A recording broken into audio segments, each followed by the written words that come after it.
अपन बयान और तल्ख तेवर ला लेके हमेशा चर्चा में रहिया केंद्रीय मंत्री रेणुका सिंह एक बार फिर एक तीखा बयान दिए है। अपन बयान में कहे है कि मुख्यमंत्री भूपेश बघेल की आदत है कि वो हमेशा केंद्र के ऊपर अपन दोषारोपण करत रही थे।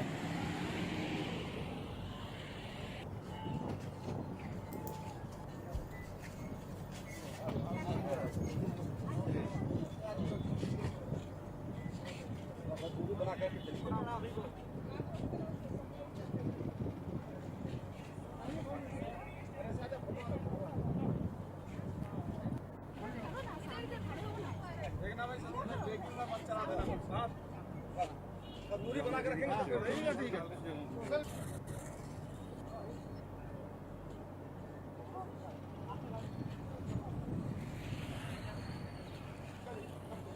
देखिए, भूपेश बघेल जी की आदत है, वो हमेशा अपनी गलती को दूसरे के ऊपर थोपना चाहते हैं, लेकिन हम लोग इस बात को जानते हैं और कोरोना से लड़ाई में जितने पैसे की ज़रूरत है वो हम पहले ही दे चुके हैं।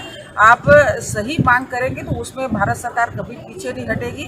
और जो 20 लाख करोड़ रुपए का पैकेज अभी घोषित हुआ है, उसमें जो अभी हमारी अर्थव्यवस्था खराब हो रही है, चाहे हमारे व्यापारी हो चाहे हमारे किसान हो, तो लोगों को फिर से एक बार खड़े होने के लिए, उस देश को आत्मनिर्भर बनाने के लिए इतने बड़े पैकेज की घोषणा हुई है। छत्तीसगढ़ के लिए भी पैसे की कोई कमी नहीं है।